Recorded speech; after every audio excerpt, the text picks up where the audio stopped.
The rain poured in relentless sheets, turning the streets into shimmering rivers of reflected neon. Sarah pulled her coat tighter around her shoulders as she hurried home, her boots splashing through the cold puddles. The city was quieter than usual tonight, too quiet.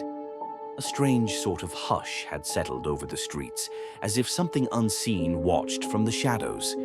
She passed under a flickering street lamp when she felt it, a presence.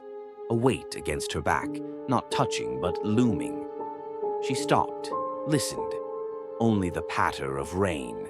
Sarah turned her head slightly, enough to glimpse the sidewalk behind her. Empty. Swallowing, she kept walking, faster this time. The feeling didn't go away. If anything, it thickened, pressing against her like the humid night air. She turned a corner and nearly screamed. A man stood beneath the awning of a closed shop, watching her. Drenched in rain, he didn't seem to notice or care. His suit was pristine, untouched by the water. His eyes, dark, too dark, followed her with an intensity that made her stomach turn. He smiled, too wide, too perfect. His teeth were wrong, too sharp, too many.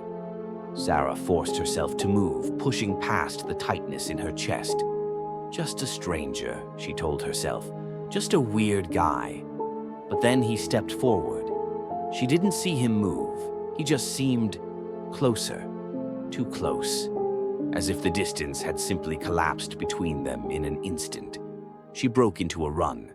The rain screamed against the pavement, masking the sound of her own breath, her own heartbeat hammering in her ears. She turned onto her street, her apartment in sight, almost there. Just a few more steps. A whisper slithered through the rain. Sarah. She froze. Her name, clear as a bell, right behind her. Shaking, she turned. Nothing. Just the rain-soaked street, empty and still.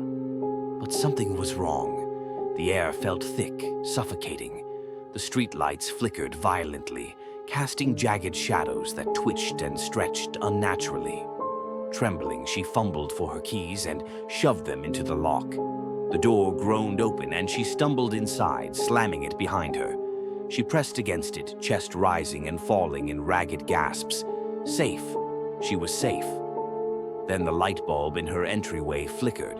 A shadow pooled at the end of the hallway. Not a shape, not a figure, just a deep, ink-like blackness, darker than the night itself. It pulsed, writhing as if alive. The air grew colder. Her breath came out in frantic, visible puffs.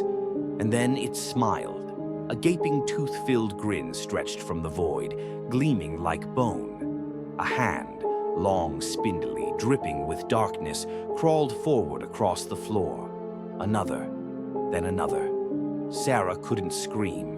The blackness lunged, swallowing the light, swallowing the air, swallowing her. And then, silence.